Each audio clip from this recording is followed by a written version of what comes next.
Chapter 1. The Legend of Marshmallow Mountain and Milo's Midnight Adventure. Milo the raccoon was all snuggled up in his cozy pajamas. His striped tail was poking out from under his favorite blanket, and he was almost ready for bed. Almost. Tonight, something was different. Grandma Raccoon had just finished telling him a brand new bedtime story, one he'd never heard before.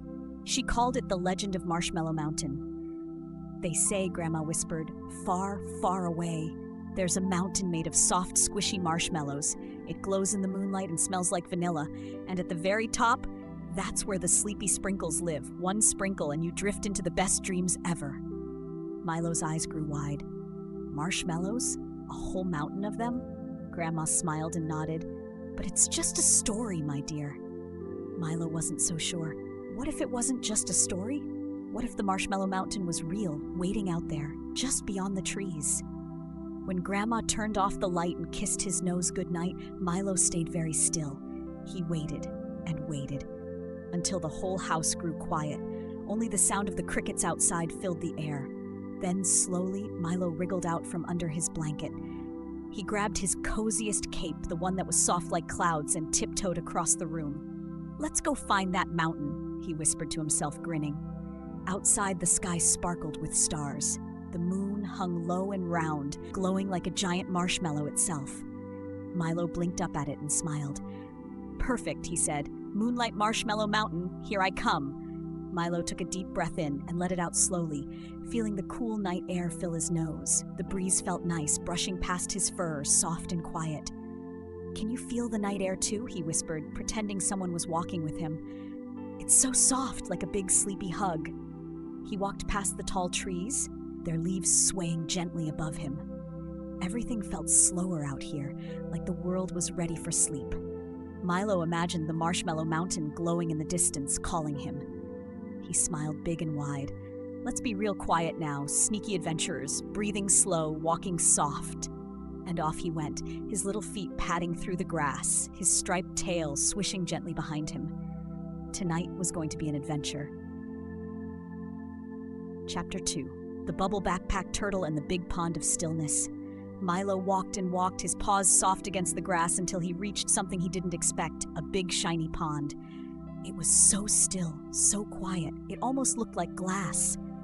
The moonlight danced on top of the water, making it shimmer like diamonds. Milo stood at the edge and blinked. How am I supposed to get across that? Just then he heard a small pop, then another. Pop!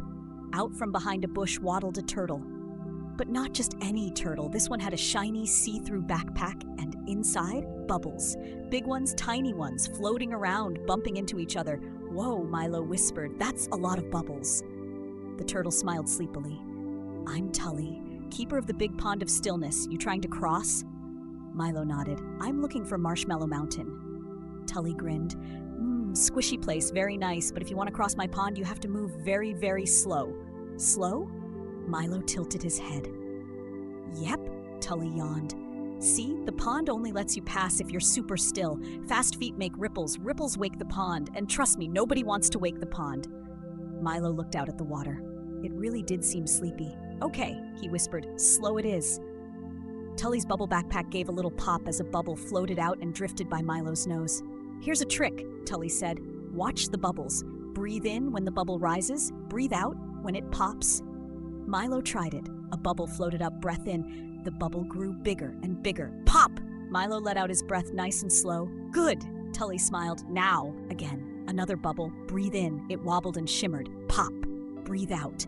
Milo's shoulders felt softer. His legs felt slower. Everything felt heavy and calm. "Ready?" Tully asked. Milo nodded, his voice now just a whisper. "Ready."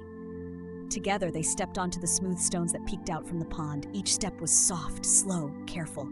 "Nice and easy," Tully whispered, like a sleepy turtle. Step by step, they made it across, not a single ripple in the water. When they reached the other side, Tully gave a slow, sleepy grin. "Told you could do it." Milo smiled, feeling proud and very, very calm. "Thanks, Tully. That was nice." Tully nodded. "Good luck, little raccoon. Keep breathing slow.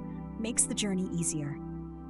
Milo gave a small wave and padded off deeper into the night, ready for whatever came next.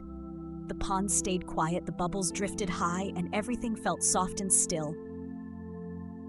Chapter 3. The giggling cloud and the sky bridge of soft Milo kept walking until the ground beneath his paws changed. The grass faded away, and right in front of him was nothing, just air. A big, wide open sky. Floating there, barely hanging on, was a long, wobbly bridge made of soft, puffy clouds. Milo blinked. That must be the sky bridge of soft. The bridge swayed gently in the air, like it was breathing. It didn't look scary, just squishy. But standing right in the middle was the silliest thing Milo had ever seen.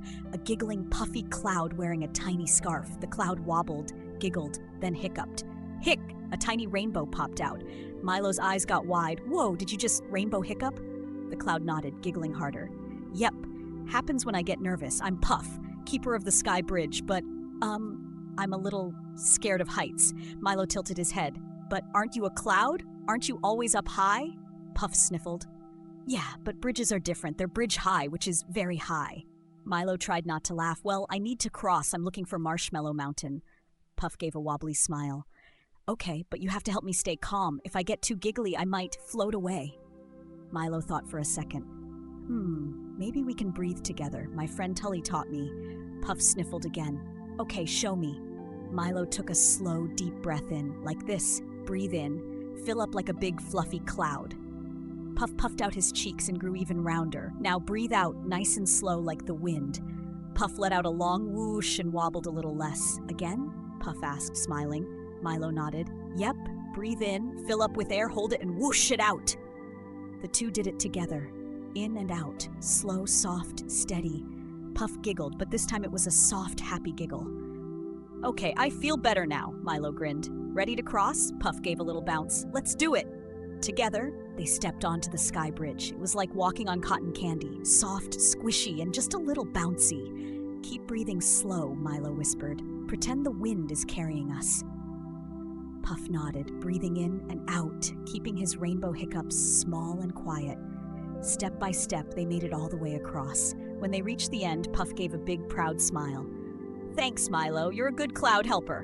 Milo smiled back. You're a good friend, Puff. Puff gave one last tiny rainbow hiccup and floated up into the sky, waving goodbye. Milo stood tall, feeling proud and peaceful. The wind brushed past him, soft as a whisper. Onward to Marshmallow Mountain, he whispered, and off he went, ready for the next part of his adventure. Chapter 4. The Sleepy Dragon and the Lavender Mist Maze. Milo kept walking until the air around him started to change. It smelled sweet, like flowers. The ground got softer, and soon he found himself standing at the entrance of a giant, twisty maze made of purple mist.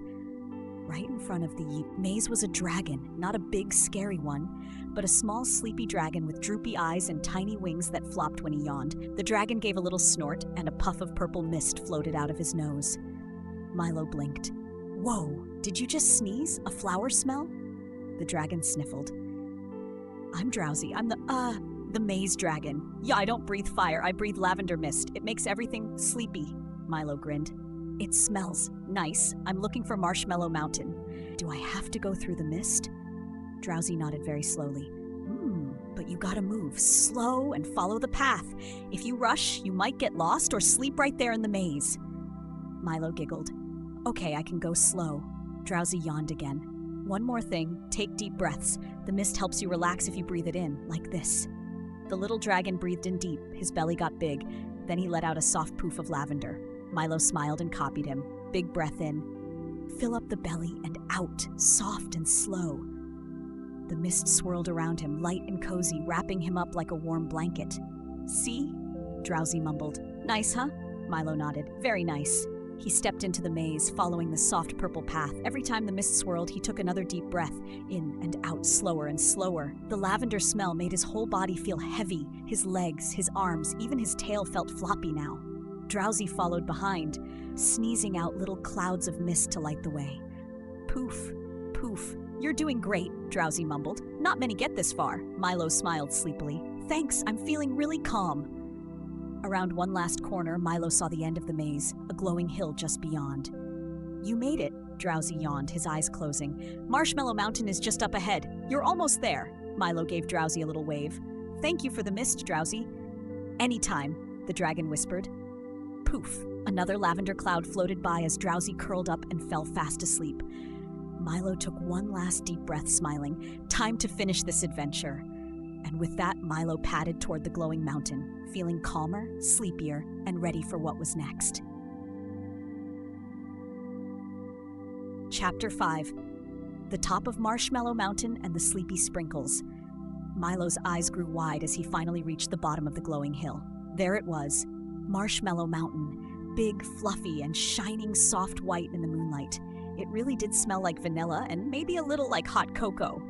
Milo gave a tiny giggle and poked the mountain with his paw. Squish!